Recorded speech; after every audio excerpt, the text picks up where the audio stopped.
Berikut 5 kebiasaan suami.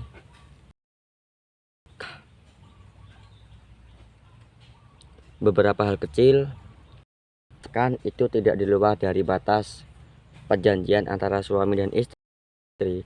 Tidak mengapa untuk dimaklumi. Pernahkah kita lelah bertengkar dengan suami? Setelah dipikir-pikir, ternyata pertengkaran tersebut hanya disebabkan oleh beberapa hal kecil. Marah adalah hal manusiawi, apalagi bagi kita seorang istri. Terkadang beberapa hal bagi kita begitu dibesar-besarkan, padahal tersebut menjadi hal yang sederhana. Bagaimana jika kita belajar untuk memaklumi? Orang yang terlahir kembar pun tetap ada perbedaannya, apalagi kita dan suami, dua orang yang berbeda, dua orang asing yang kemudian jatuh cinta, lantas memutuskan untuk berumah tangga. Beberapa berikut alasan atau kebiasaan suami yang menjadi berkah.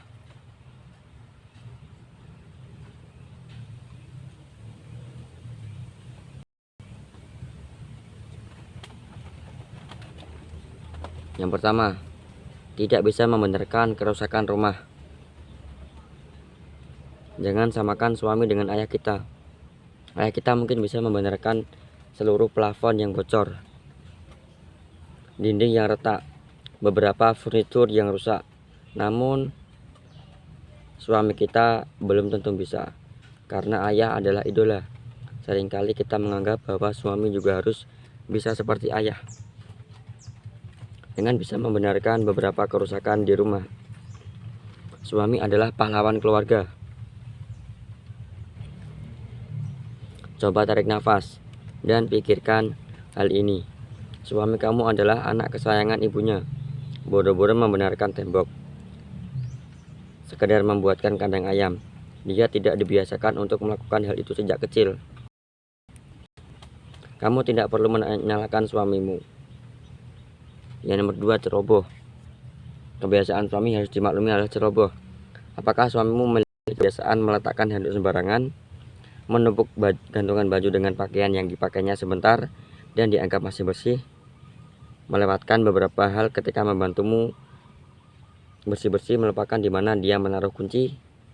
Kamu mungkin kesal dengan tidak ada kata yang lebih sopan ketimbang lagi ceroboh. Maka hal tersebut harus dibawa sampai ke bertengkar. Apa manfaatnya?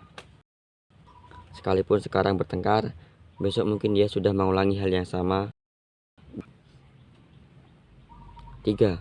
Bermain gawai. Terkadang memang mengesalkan ketika melihat suami bekerja dan masih sibuk dengan gawai miliknya. Serasa tidak dihargai sebagai seorang istri.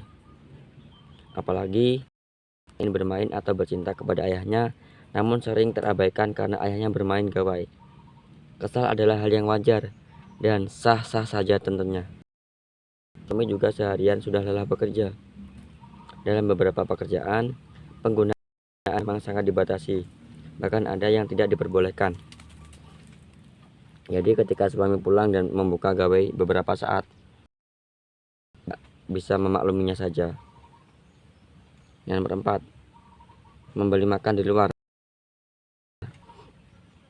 Jangan egois dan terus memaksa suami.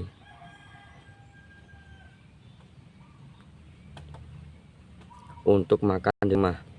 Sebagai seorang istri, kita tidak pernah jajan di luar kah? Sama halnya dengan kita.